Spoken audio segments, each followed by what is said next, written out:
भारतीय सेनाओं ने कई पराक्रमी युद्ध लड़े हैं। मेरी जनरेशन को जो आखिरी युद्ध याद है वो कारगिल का है। इस कारगिल के युद्ध के कई हीरो रहे हैं, उनमें से परम विशिष्ट जो हीरो हैं वो आज मेरे साथ हैं। योगेंद्र यादव, आप 18 ग्रेनेडियर बटालियन के सिपाही थे और आपने कारगिल के युद्ध में भाग लिया और भारतीय युद्ध सेवा के दौरान या भारतीय सेना के दौरान जो सर्वोच्च सम्मान होता है वो परमवीर चक्र का सिर्फ देश में अब तक 21 लोगों को मिला है। उनमें से एक योगेंद्र जी हैं और इस पुरस्कार को, इस पदक को हासिल करने को लेकर उनकी एक खासियत ये भी है कि सबसे कम उम्र में इस सर्वोच्च सम्मान को पाने वाले वो सैनिक हैं। उनसे हम बात करेंगे। ये हमारे नागपुर के लिए बड़े गर्व की बात है कि वो आज हमारे नागपुर में हैं और मैं उनसे बातचीत कर रहा हूँ, इसलिए ये मेरे लिए भी गर्व की बात है। उनकी कहानियों को, उन्होंने जो युद्ध कौशल दिखाया कारगिल के युद्ध के दौरान, वो मुझे लगता है कि हमारे बहुत सारे दर्शकों ने देखा होगा, सुना होगा, पर यूसिन न्यूज़ के माध्यम से आज हम उनसे जानने की कोशिश कर रहे हैं। अब वो हाल ही में 2 महीने पहले रिटायर हुए हैं। सर, सबसे पहले तो ये बात बताइए कि भारतीय सेना का जो पराक्रम है, एक सैनिक की जो पराक्रम क्षमता है, उससे हम सब जानते हैं देश की सीमाओं में रक्षा कर रहे हैं। आप तो मेरे दौर के लोग जिनको याद है कि वो युद्ध हुआ पाकिस्तान के साथ में हुआ, उसमें आप शरीक हुए। ना सिर्फ शरीक हुए बल्कि जो सेना का सर्वोच्च सम्मान है वो आपने हासिल किया, वो भी उम्र के 19वें बरस में। एक तरीके से वो जवानी के दिन होते हैं जब आदमी अपने आप को गढ़ता और मौज मस्ती में जीता है।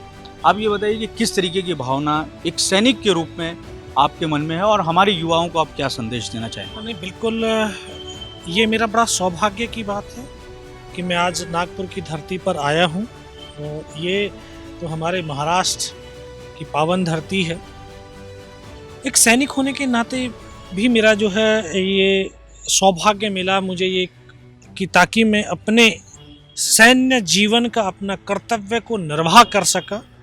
ये मेरे लिए परम सौभाग्य की बात थी, क्योंकि ये देश की मिट्टी, हमारे वीरों की, वीरांगनाओं की मिट्टी है, जिन्होंने अपने खून से संचित करके इसको पावन किया है। तो उसकी रक्षा, सुरक्षा और उनके उस साहस को जिंदा रखना हमारा दायित्व बनता है। मौका मिला हमें कारगिल का युद्ध लड़ने का, तो उस समय मेरी सर्विस 2.5 साल की थी, 19 साल की उम्र थी, लेकिन एक जुनून था, एक जज्बा था कि अपने साथियों के साथ कंधे से कंधा मिला करके जो हमें काम मिला है उसको पूरा करना है।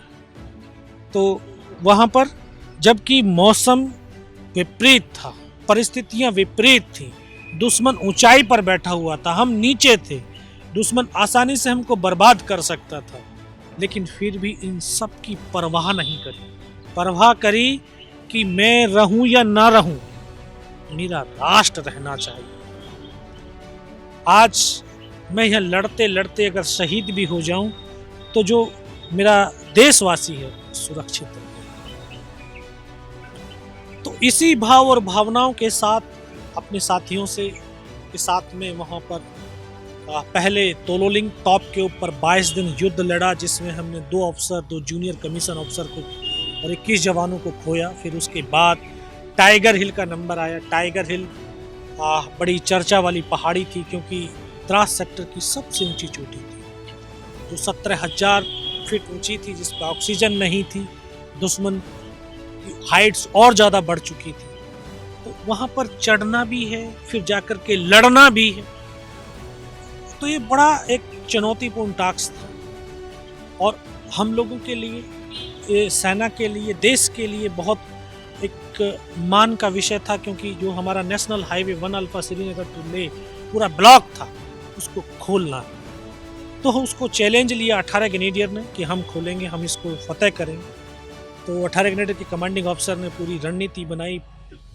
युद्ध नीति के तहत, प्लानिंग के तहत हमने उस पहाड़ी के ऊपर एक कमांडो टीम, घातक प्लेटून थी, जिसको सबसे पहले हमला करना था। तो मैं आपको, दर्शकों को ये भी बताना चाहता हूँ, देश के यूथ को ये बताना चाहता हूँ कि हर व्यक्ति की पहचान किसी ओहदे या रैंक से नहीं है, बल्कि उसके कर्म से, उसके कार्य से है कि आप कर्म कैसे कर रहे हैं। तो मैं कोई विशेष शक्ति लेकर के धरती पर पैदा नहीं हुआ, बल्कि आप लोगों की तरह ही एक आम इंसान हूँ। न कोई विशेष योग्यता थी जिसके तहत मैं फौज में भर्ती हुआ। एक जुनून के साथ में, एक जज्बे के साथ में, एक आम प्रोसेस के साथ में फौज में भर्ती हुआ एक सैनिक के रूप में। लेकिन जो 22 दिन हमने युद्ध लड़ा तोलोलिंग टॉप के ऊपर, तो एक हमारी जो टीम के रूप में जो काम होता सेना के अंदर, हमारी 15 जवानों की टीम थी जिसका काम था नीचे से अपने जो फॉरवर्ड में जवान लड़ रहे उनको रसद पहुंचाना, उनको अम्नेशन राशन पानी पहुंचाना।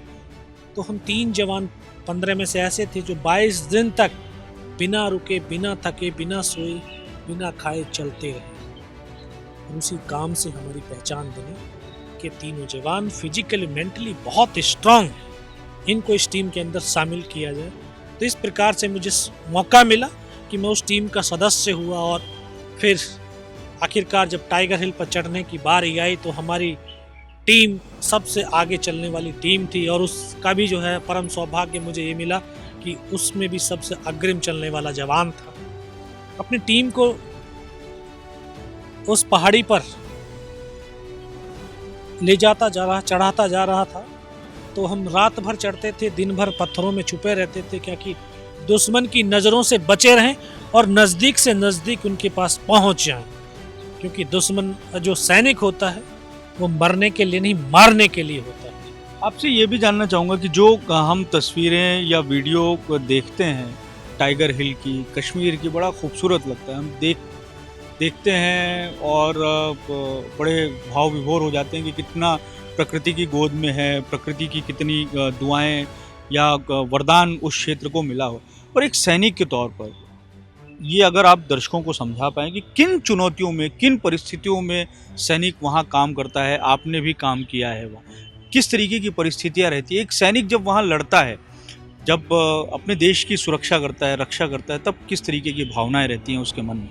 हाँ, बिल्कुल। देखिए, हमारे देश की का जो कण कण है, कोना कोना है, प्रकृति ने इतनी खूबसूरती से नवाजा हुआ है। उनको पहाड़ हो, नदी हो, नाले हो, जंगल हो, सब इतना खूबसूरत है। और जब इन खूबसूरतियों की के ऊपर दुश्मन आकर के जब बैठ जाता है, तो हम अपनी उस खूबसूरत चीज को दुश्मन को कैसे दे सकते। जब टाइगर हिल के ऊपर, जब उन पहाड़ियों के ऊपर दुश्मन आकर के बैठ गया था, बस हमारी एक ही सोच थी कि हम किसी भी तरह से अपनी इन सुंदरता को, इस अपने माँ भारती के अंग को वापस लेना। तो -20 डिग्री टेम्परेचर और दुश्मन की भारी गोलाबारी, कोई स्पेशल इक्विपमेंट नहीं था, स्पेशल क्लोथिंग नहीं था, स्पेशल ट्रेनिंग भी नहीं थी पहाड़ों पर युद्ध लड़ने की। इन सब के बावजूद, इतनी प्रतिकूल परिस्थिति होने के बावजूद, हिंदुस्तान के जवानों ने बस एक जोश और जुनून के साथ वो लड़ाई को, मैंने उन पलों को जब जिया, देखा कि एक देश का सैनिक अपने देशवासियों के लिए अपने कर्तव्य को किस प्रकार से निर्वाह करता है, उन पलों को जिया है। मैंने देखा है कि जब तक उसके शरीर का जो आखिरी लहू की बूंद उसकी बह नहीं गई, तब तक इस माँ भारती की रक्षा को करता रहा। इससे बड़ी हम जैसे नए जवान सैनिकों के लिए प्रेरणा क्या हो सकती।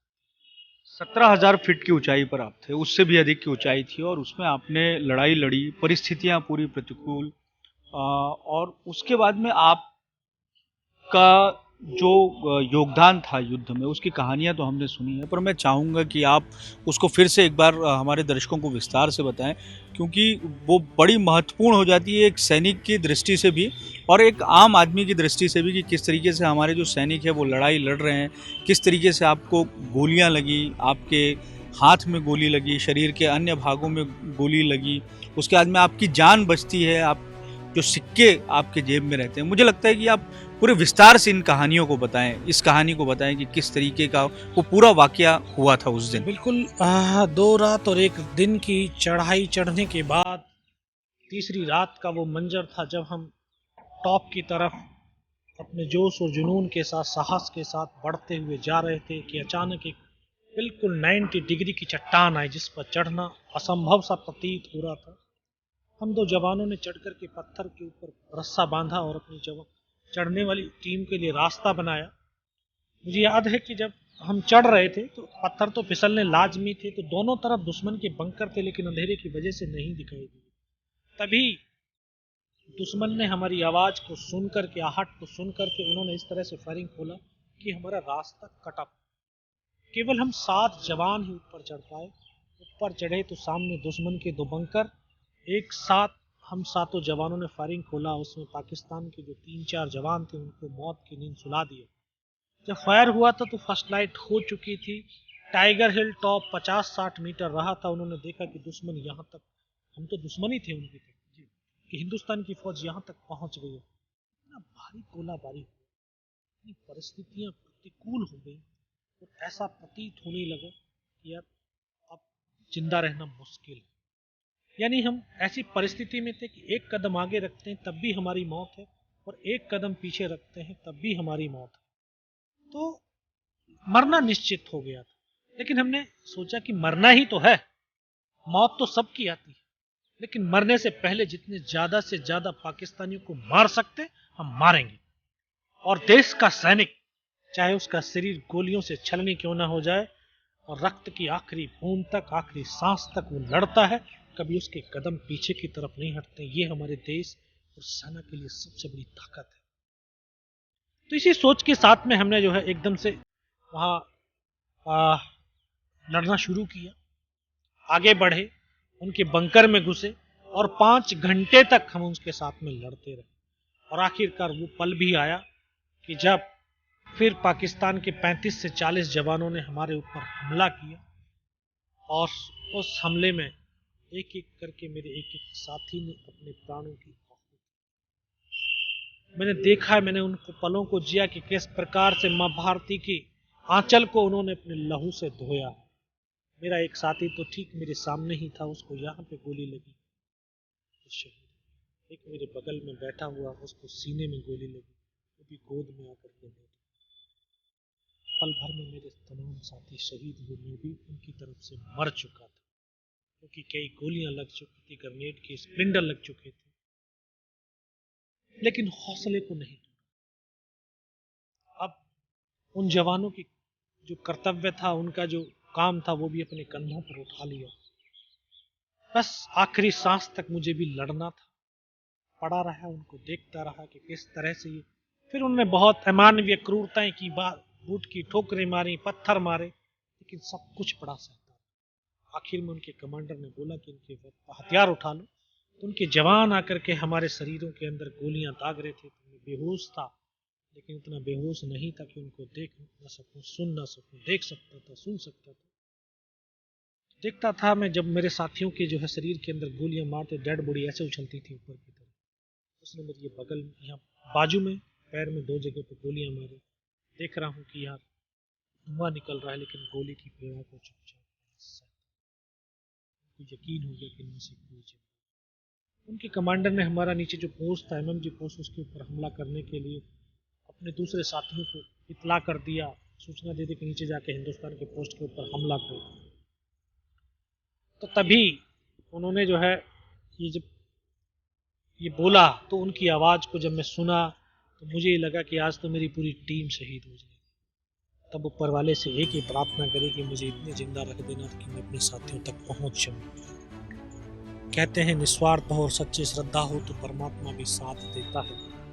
तभी उनके फिर एक कमांडर ने बोला जब हथियार उठा लो, तो उनका एक जवान आकर के गोलियां मारने लगा, एक हथियार उठाने लगा। तब तक एक मन के अंदर विश्वास पैदा कर लिया था कि अगर इसमें सर और सीने में गोली नहीं मारी, चाहे मेरा हाथ पैर दोनों ही काट करके ले जाए, मैं उफ तक नहीं करूंगा और मैं जिंदा भी रहूंगा। और ये हर व्यक्ति कर सकता है, उसके अंदर वो ताकत आ सकती है कि अगर वो ठान ले सच्ची श्रद्धा के साथ, तो वो हर कार्य को कर सकता है। तो उसने आकर के फिर दोबारा से हाथ में पैर में गोली मारी। जब 2 कदम आगे चला तो जब सीने की तरफ राइफल करी, तब लगा यार अब नहीं बचूंगा। तो इस देश को भारत माँ क्यों बोलते हैं, इस जानता तो था लेकिन समझता नहीं था। आज समझ में आता है कि मिट्टी और कंकर वाली जमीन नहीं, बल्कि एक सजीव है जो जैसे एक माँ अपने बेटों की वीरता, शौर्य और पराक्रम को कभी दफन नहीं होने देती, तो ये माँ भारती भी कभी अपने बेटों की वीरता, शौर्य, पराक्रम को दफन नहीं होने देती। किसी न किसी एक को जरूर माध्यम चुनती है। शायद इस माँ भारती ने मुझे वो माध्यम चुना होगा कि उसके बेटों ने जो शौर्य और वीरता दिखाते हुए अपने प्राणों का बलिदान दिया है, उसको लोगों तक पहुंचा सके। जब उसने गोली चलाई तो यहाँ पर पर्स था, पर्स में 5-5 रुपए के सिक्के थे, और वो गोली जाकर के सिक्कों पे टकराई और डिपॉजिट हुई। उस गोली के धक्के से मुझे खुद आभास हुआ कि मैं मर गया हूँ, लेकिन अगले ही पल मुझे लगा मैं जिंदा हूँ। फिर मैंने अपनी जो हैंड ग्रेनेड मेरे पास थे उसको निकाला, उसके ऊपर ऐसे फेंका, तो उसका कोट के अंदर गिर गया। कोट के अंदर हुड लगा हुआ था, और जब तक वो निकाल पाता ग्रेनेड फटा और उसका सर उड़ा, हमारे ऊपर आकर के गिरा, तो तुरंत मैंने उसकी राइफल को उठाने की कोशिश करी। तो धमाके से एकदम से खलबली मची कि इनमें से कोई जिंदा है। कुछ बोला जिंदा नहीं, नीचे से फौज आ गई। तो ये हाथ तो हिला ही नहीं, इस हाथ की पूरी हड्डी निकल के बाहर थी। एक हाथ से राइफल को उठाया, वहां से फायरिंग किया, 3-4 पाकिस्तानियों को वहां पर मौत के घाट उतारा। फिर इस हाथ से पत्थर पे, दूसरे पत्थर से, तीसरे पत्थर से, 4-5 जगह से जब फायरिंग किया तो उनको लगा कि हाँ नीचे से फौज आ गई। फिर वो भाग खड़े हुए, उनके हौसले पस्त हो गए। 3-4 मीटर जब मैं रेंगता हुआ, घिसटता हुआ आगे गया, देखता हूँ सामने उनका लंगर चल रहा है, उनका लिविंग टेंट लगे हुए, उनका वेपन का डिप्लॉयमेंट, सब कुछ देखने के बाद मैं वापस अपने साथियों के पास आया। मुझे लगा कि हो सकता है इनमें से मेरी तरह कोई जिंदा हो। किसी का पूरा सर फटा हुआ था, किसी की पेट। बहुत देर बैठ करके रोता, फिर अपने आप को संभाला, हाथ को ऐसे बांधने की कोशिश करी। एक आपस में जब ये हड्डियां टकराने लगी तो ऐसा में पीड़ा थी, तभी लगा कि शायद ये कट गया है। उसको तोड़ने की कोशिश करी, टूटा नहीं। फिर उसको उठाया, पीछे कमर पे फेंका, बेल्ट में फंसाया। 2.5 साल की सर्विस थी, 19 साल की उम्र, ये भी पता नहीं कि जाना कहाँ। चारों तरफ बर्फ ही बर्फ, पहाड़ ही पहाड़, जाऊं तो जाऊं। जैसे मैंने आपको पहले बताया कि निस्वार्थ भाव और सच्ची श्रद्धा है तो परमात्मा साथ देता है। तभी एक ऐसी आवाज सुनाई दी, उसने बोला बेटा इस नाले से नीचे की तरफ चला जा। रखता हूँ, उस नीचे की तरफ चला गया। बहुत नीचे पहुंचने के बाद मैं एकदम से नाले में लटक गया। एक हाथ से पत्थर पकड़ा हुआ था। मैंने नीचे की तरफ देखा तो मुझे लगा कि शायद मैं पाकिस्तान की तरफ आ गया हूँ, तो मुझे मेरे साथी नजर आए। आवाज दिया, जैसे आप फिल्मों में देखते हैं कि ग्रेनेड फटता, पूरे ड्रेस के चीथड़े हो जाते हैं, सेम कंडीशन थी। कोई ये नहीं कह रहा था कि जिंदा रहेगा, सबको यह था कि थोड़ी बहुत देर के बाद में ये भी मर जाएगा, लेकिन मेरे अंदर विश्वास था कि मैं जिंदा रहूंगा। मैं उनको बोला सर मुझे कुछ नहीं होगा, पोस्ट को बचाना। इस सूचना जब पीछे commanding officer colonel Kushal Chand Thakur को दिया तो जवान वहां से मुझे कंधे पे डाल करके लेकर के गए, और जब उनके पास पहुंचा शाम हो चुकी थी, दिखाई देना बिल्कुल बंद हो गया था, इतना लहू बह चुका था। उन्होंने बोला बेटा मेरे को पहचानता, मगर सब आवाज सुनाई दे, दिखाई कुछ नहीं दे रही। तो उन्होंने वहाँ पे फर्स्ट एड कराया, फिर थोड़ी सी और एनर्जी से आई, तो फिर ऊपर की तमाम घटनाक्रम उनका जो था वो बताया, सूचनाएं दी। फिर उन्होंने लास्ट में बोला जवान की रिक्वायरमेंट। मेरे साथ जवान की रिक्वायरमेंट हमने सुनी फील्ड पट्टी की खाने के लिए। 72 घंटे से भी ज़्यादा का समय हो गया था। एक आधा बिस्कुट का पैकेट खाया था, 2 बंदों ने, आधे तो बैलेंस ही था, सब भूख लगी थी। इसके बाद फिर डॉक्टर ने कौन सा इंजेक्शन लगाया फिर मुझे पता नहीं कहा। 3 दिन के बाद होश आया, पता चला 92 बेस हॉस्पिटल में है, और वहीं पर मुझे सूचना मिली कि उसी रात को दोबारा से हमारी टीम ने हमला किया और बिना कुछ कैजुअलिटी के टाइगर हिल टॉप के ऊपर विजय पताका फहरा दिया। और टाइगर हिल की जीत के बाद कारगिल युद्ध का यूटर्न हो गया था, और आज हम 26 जुलाई कारगिल विजय दिवस के रूप में टाइगर की चोटी पर विजय पाना उस समय भी जब हम देखते थे बड़ा मुश्किल था, और सेनाओं ने बहुत उसके लिए मेहनत की। आपसे ये जानना चाहेंगे कि 26 जुलाई का जो आपने जिक्र किया, जब आपने इस तरीके का युद्ध कौशल दिलाया, उसके बाद में जब आपको ये सूचना मिली कि कारगिल में अब भारतीय सेना ने विजय हासिल कर ली, तो उस समय क्या भावना रही? आज भी हम 26 जनवरी और 15 अगस्त को जब हम तिरंगे को देखते हैं तो वो जब लहराता है हवा में, तो हमारा जो मन वो गर्व से अनुभूत हो जाता है। आप एक सैनिक के मन में आपकी क्या भावना रही? आपने तो पराक्रम दिखाया। बिल्कुल, जब हम जीत होती है तो एक सैनिक के लिए उससे खुशी की बात क्या होती है। हम कहते हैं कि जो है भाई तिरंगा लहरा रहा है, तिरंगा हमारे सैनिकों के लहू से लहरा रहा है। और हर सैनिक का एक विचार, एक सोच हमारे मन मस्तिष्क के अंदर होता है, और वो यही कहता है कि यार मेरी सांस चले ना चले, मेरा राष्ट्र चलना चले। और वो लड़ते लड़ते भी उसके अंदर एक ही भाव होते हैं, और ये सोचता है कि इस शरीर से प्राण निकलने से पहले लक्ष्य पर तिरंगा लहराना चाहिए, और आखिरी शब्द अगर मेरे उच्चारण का बचे तो वंदे मातरम निकलना चाहिए। और इसी सोच के साथ में वो लड़ता है और अपने कर्तव्य करता है। योगेंद्र जी, आपने हमसे बातचीत की, आपकी कहानी को हमारे माध्यम से दर्शकों तक पहुंचाया, आपका बहुत बहुत धन्यवाद। Thank you. आपकी जो कहानी है, मुझे लगता है कि कई जो हमारे युवा हैं उनको भी एक तरीके से मार्गदर्शन देगी, उनको हौसला देगी, और आपका जो पराक्रम है उससे बहुत कुछ सीखने को मिलेगा। आपने जो देश के लिए किया, आपने जो सेना के लिए किया, उसके लिए हमारा समाज और देश तो आपके ऋणी है ही, और आपका जो पराक्रम है वो लंबे समय तक याद रखा जाएगा देश में। जब भी कारगिल का जिक्र होगा, आपके पराक्रम का भी जिक्र होगा। बहुत बहुत धन्यवाद। Thank you. जय हिंद। तो ये थे योगेंद्र यादव, जिन्होंने हमसे खास बातचीत की। परमवीर चक्र विजेता, 19 वर्ष की आयु में पराक्रमी युद्ध कौशल के चलते उन्हें भारत सरकार ने परमवीर चक्र से नवाजा है। अब तक 21 लोगों को परमवीर चक्र मिला है, उनमें सबसे कम आयु में परमवीर चक्र पाने वाले योगेंद्र यादव। कैमरामैन अतुल गवई के साथ दिवेश द्विवेदी, यूसीएन न्यूज़, नागपुर।